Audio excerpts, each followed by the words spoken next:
الحمد لله وكفى وسلام على عباده الذين اصطفى أما بعد أعوذ بالله من الشيطان الرجيم بسم الله الرحمن الرحيم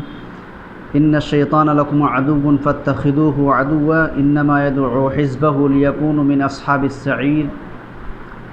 صدق الله العظيم وقال النبي صلى الله عليه وسلم من أحدث في أمرنا هذا ما ليس منه فهو رد او كما قال النبی صلی اللہ علیہ وسلم۔ قرآن پاک کی اس آیت شریفہ کے اندر اللہ تعالیٰ فرماتے ہیں کہ شیطان تمہارا دشمن ہے، لکم عدو فاتخذوہ عدوا، تو تم اس کو دشمن بنا کے رکھو۔ شیطان اپنے ماننے والوں کو جس بات کی طرف دعوت دیتا ہے اس بات پر عمل کرنے کے بعد اس کے ماننے والے جہنمی ہو جاتے ہیں۔ حج کا مبارک مہینہ جاری ہے اور حاجی حج کے لیے رواں دواں ہیں۔ حج کی عبادت اپنے آپ میں جتنی اہم اور عظیم ہے، اتنا ہی زیادہ اس حج کے فریضے میں، عبادت میں خطرناکیاں اور دشواریاں، مشقتیں اور شیطانی حملے بھی ہیں۔ شیطان کا کام یہ ہے کہ وہ ہر کار خیر میں اپنا حصہ لینے کی کوشش کرتا ہے۔ وہ اس طرح کیا تو عبادت سے بالکل محروم کر دے، دور کر دے، یا اگر عبادت سے محروم نہ کر سکے تو عبادت کو خراب کر دے اور اس کو ضائع کرنے کی کوشش کر دے۔ حج کی عبادت جس کی فضیلت میں حضور نے فرمایا کہ حج مبرور کا بدلہ جنت کے سوا کچھ بھی نہیں، اس لیے کہ اللہ تعالیٰ نے تمام اعمال جتنے بھی عظیم ہوں سب کا آخری اور عظیم تر جو بدلہ بنایا ہے، جو عوض ہے، وہ جنت کی شکل میں بنایا ہے۔ اور شیطان کی کوشش یہ ہوتی ہے کہ جس طرح اللہ تعالیٰ نے اسے جنت سے رادہ درگاہ کیا، جنت سے نکالا، دور کیا، تو اللہ کی جو مخلوق ہے ابن آدم، وہ بھی جنت میں نہ جا سکے۔ حج کی عبادت جب آتی ہے اور اس کی تیاریاں کی جاتی ہیں تو اس میں کچھ ایسی بھی چیزیں داخل ہو جاتی ہیں جو حج کو خراب کرنے والی اور حج کے مقصد سے دور کرنے والی۔ مثلا حج کے لیے حاجی تیاری کرتا ہے، اس کا چرچا ہوتا ہے کہ فلاں حج کو جا رہے ہیں، تو اب اس میں بہت سی رسومات مسلمانوں نے پیدا کر لیں، کچھ تو خود سے پیدا کی گئیں، حج کرنے والے نے پیدا کی، اور کچھ حاجی سے تعلق رکھنے والوں نے بھی عملاً پیدا کر لی۔ حاجی جب حج کرنے کا ارادہ کرتا ہے، تیاری کرتا ہے اور روانگی ہونے والی ہے تو اس سے 2 دن 1 دن پہلے وہ دعوت کا سلسلہ جاری کرتا ہے، اور یہ دعوت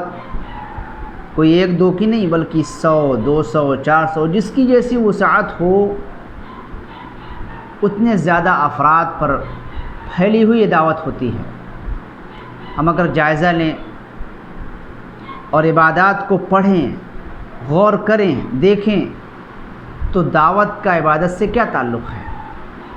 کیا نماز پڑھنے سے پہلے ہم دعوت کر کے نماز پڑھنے جاتے ہیں، یا نماز پڑھنے کے بعد ہم جا کر دعوت کرتے ہیں؟ نہیں کرتے۔ کیا روزہ رکھنے سے پہلے دعوت کا نظم ہوتا ہے، یا روزہ رکھنے کے بعد دعوت کا نظم کیا جاتا ہے؟ کیا حج زکوٰۃ سے پہلے دعوت کی جاتی ہے، یا زکوٰۃ دینے کے بعد خوشی میں دعوت کی جاتی؟ نہیں، عبادت کے انجام دینے سے پہلے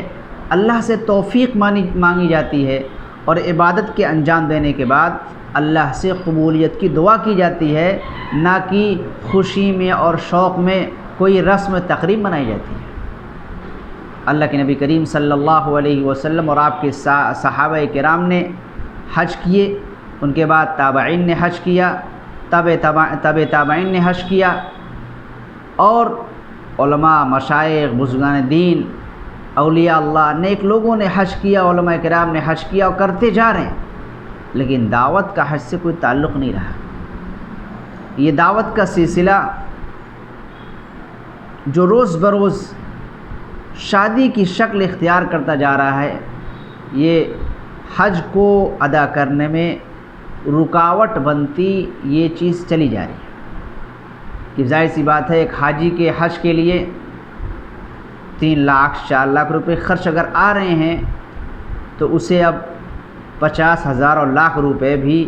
مزید جوڑنے پڑ رہے ہیں کہ دعوت کرنی ہے۔ اب اگر وہ حاجی خاموشی کے ساتھ شریعت کے مطابق حج کو چلا جاتا ہے، روانگی کر لیتا ہے اور دعوت نہیں کرتا تو لوگ شکایتیں کرتے ہیں، بتائیے حج کو چلے گئے، دعوت نہیں کی۔ بعض تو ایسے جری ہوتے ہیں جو حاجی سے حج سے پہلے مطالبہ کرتے ہیں، بھائی دعوت کب کریں گے؟ آپ کی فلائٹ تو 20 تاریخ کو ہے، 25 تاریخ کو ہے، 10 تاریخ کو ہے، 12 تاریخ کو ہے، تو 2 دن پہلے کریں گے، 3 دن پہلے کریں گے یا کب کریں گے؟ یہ دعوتوں کا سلسلہ، یہ دعوتوں کا ماحول حج کی عبادت کا جو مقصد ہے اس سے یہ دور کر رہا ہے۔ حج للہ فرمایا گیا، جب دعوت ہوگی، دعوت کے نتیجے میں خرچ کا اضافہ ہوگا تو بہت سے ایسے جو متوسط طبقے کے ہیں وہ اس جھمیلے سے اور اس رسم کی وجہ سے ہو سکتا ہے حج سے رک جائیں کہ بھئی ابھی تو 3 لاکھ ہوا، 3.5 لاکھ ہوگا تب حج کو جائیں گے، ابھی تو دعوت کا پیسہ جمع نہیں ہوا، وہ حج سے رک جائیں گے، اور اس کے روکنے کا گناہ، اس کے روکنے کا جو سبب ہیں وہ لوگوں کے مطالبات، اور لوگ جو ہے اس کے کیا کہتے ہیں ذمہ دار بنیں گے۔ تو ایک طرف دعوت حج کے خرچ میں اضافہ کا باعث ہے، اور دوسری بات یہ ہے کہ حج سے اخلاص مقصود ہے کہ اللہ کے لیے کیا جائے، خالص نیت اللہ کے لیے ہو، اور جب وہ دعوتیں کرے گا، چرچا ہوگا، تو حج کے مقصد سے وہ دور ہو جائے گا، اس کے اندر شہرت کا جذبہ ہوگا، ریاکاری کا جذبہ ہوگا، جو نہیں جانتے تھے وہ بھی جانیں گے، اور نہ چاہتے ہوئے لوگ اس کے دل کی جو تمنا ہے کہ حاجی کہلائے، الحاج کہلائے، لوگ اس کو پہلے سے ہی حاجی صاحب کہنے لگے۔ اس لیے یہ جو دعوتوں کا سلسلہ خود سے کرنا، بڑے پیمانے پر، چھوٹے پیمانے پر، یا لوگوں کا حاجی سے دعوت کا مطالبہ کرنا، یہ اپنے آپ میں غیر شرعی ہے، اس کو ختم کرنے کی، اس کو بند کرنے کی سخت ضرورت ہے۔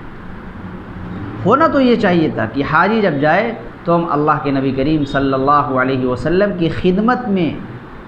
مدینہ منورہ کے اندر سلام بھجواتے، مکے میں اپنے لیے، اپنی دینی جو ہے بہتری کے لیے، اپنی اصلاح کے لیے، اپنے ایمان و یقین کی سلامتی و مضبوطی کے لیے دعا فرماتے، کہتے کہ آپ ہمارے لیے وہاں بیت اللہ کے اندر، کعبہ کے اندر، ملتزم کے پاس، اور جو مستجاب الدعات مقامات ہیں، جو قبولیت کی جگہیں ہیں، وہاں جب جائیے گا تو دعا فرمائیے گا، اس لیے کہ وہاں حاجی جب نکلتا ہے تو دعا قبول ہوتی ہے۔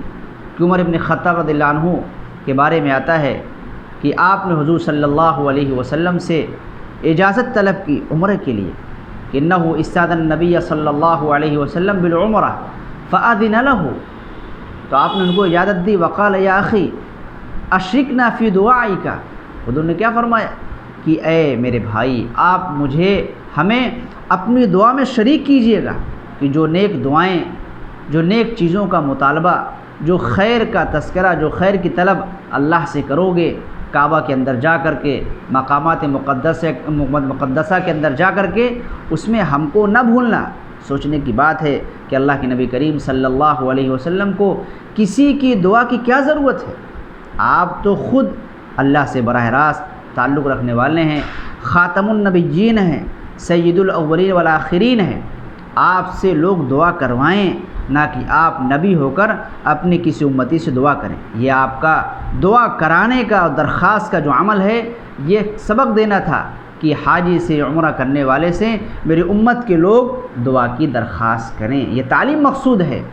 اور آگے فرمایا آپ نے وَلَا تَنْسَنَا، ہمیں بھولنا نہیں۔ لہذا چاہیے یہ کہ جب ہمارا کوئی جاننے والا، متعلق، رشتہ دار، تعلق والا، دوست، احباب کوئی اس میں سے حج کو جا رہا ہو تو اس سے ہم دعوت نہ مانگیں، اس سے ہم کھانے کی کا مطالبہ نہ کریں، اس کے خرچے کرانے کا مطالبہ نہ کریں، بلکہ ہمارے اندر طلب یہ ہو کہ ہم اس سے دعا کی درخواست کریں کہ آپ ہمارے لیے اس مقام مقدس کے اندر جا کر کے، اس جو ہے پاکیزہ گھر میں جا کر کے اللہ کے دربار میں آپ کی حاضری ہوگی، ہمارے حق میں دعا فرمائیے گا کہ جس طرح اللہ نے آپ کو آج قبول فرمایا ہے، ہم لوگوں کو بھی قبول فرمائے، ہم لوگوں کو اس گھر کی زیارت کی توفیق عطا فرمائے کہ ہر مسلمان جو بلوغ کے بعد سے لے کر برابر کعبہ کی جانب رک کر کے نماز پڑھتا ہے، قبلہ جس کو سمجھتا ہے، جس کو بلا دیکھے وہ عبادت کے لیے اختیار کرتا ہے، اس کے اندر یہ شوق ہوتا ہے، یہ جذبہ ہوتا ہے کہ کس طرح وہ اس گھر کی زیارت کر لے، اس گھر کو دیکھ لے، اور جس گھر کے لیے طلب و طلب رکھتا ہے اس کا دیدار کر لے۔ لہذا ضرورت اس بات کی ہے کہ یہ جو دعوتوں کا سلسلہ اور حاجی کی طرف سے دعوت بھیجنے کا سلسلہ جو ہے، اور اس کے لیے کارڈ کا اختیار کرنا اور دعوت نامے کا بھیجنا اور ہوٹل بک کرنا، بڑی بڑی اچھی سے اچھی غذاؤں کا پکوانا، ایسا معلوم ہوتا ہے جیسے کہ وہ کوئی شادی ہو، کوئی ولیمہ ہو، کوئی خاص تقریب ہو۔ یہ غیر شرعی ہے، اسے بچنے کی اور اس کو سمیٹنے کی سخت ضرورت ہے تاکہ حج کے لیے مزید سہولت پیدا ہو اور حاجی اپنے ارادے میں خالص ہو، کس طرح کی ریاکاری، شہرت سے محفوظ ہو اور اس کا حج مقبول ہو۔ اور اگر حاجی حج کو جاتا ہے اور اس کی طرف سے کسی طرح کی کوئی دعوت اور نظم نہیں ہوتی، وہ شریعت کے مطابق حج کو روانہ ہوتا ہے، تو لوگوں کو چاہیے کہ وہ اس کے اس عمل کو سراہیں، اس کی تعریف کریں، اس کی جو ہے توصیف بیان کریں، اس کی جو ہے تعریف کریں اور اس سے خوش ہوں، نہ کہ اس سے شکوہ کریں، شکایت کریں کہ آپ حج کو گئے اور ہماری دعوت نہیں کی، بلکہ اس سے جو چیز لینے کی ہے وہ ہے دعوت کی درخواست کرنا، دعا کی درخواست کرنا کہ آپ حج کو جا رہے ہیں، ہمارے لیے دعا فرمائیے گا اور ہمیں بھولیے گا نہیں، جس طرح اللہ کے نبی کریم صلی اللہ علیہ وسلم نے عمر رضی اللہ عنہ سے درخواست فرمائی کہ تم ہمیں اپنی دعاؤں میں شریک کرنا اور نہ بھولنا۔ لہذا ضرورت اس بات کی ہے کہ اس جو رسم کا چلن ہو گیا ہے، دعوتوں کا سلسلہ ہو گیا ہے، اس کو زیادہ سے زیادہ کم کرنے کی، ختم کرنے کی ضرورت ہے۔ اور ہاں، یہ ہو سکتا ہے کہ اس کے رشتہ دار ملنے ملانے والے آئے ہیں، 2 لوگ 4 لوگ، تو بطور مہمان کی ضیافت ایک الگ چیز ہوتی ہے کہ حدیث کے اندر آتا ہے کہ جو کسی کا مہمان ہو تو اس کی جائزتہ ثلاثۃ ایام، کہ اس کی مہمان نوازی 3 دن ہے۔ لہذا اگر کوئی مہمان کے طور پر آ گیا ہے، اکا دکا تو بات الگ ہے، لیکن باقاعدہ محفل کا سجانا اور محلے کے لوگوں کا، گاؤں کے لوگوں کا اور اپنے تعلقات کے لوگوں کا سب کو جمع کرنا اور دعوتوں کو نظم کرنا اور کھانے کھلانے میں مصروف ہونا، یہ حج کے مقصد کے خلاف ہے۔ اللہ تعالیٰ سمجھنے کا عمل کرنے کی توفیق عطا فرمائے۔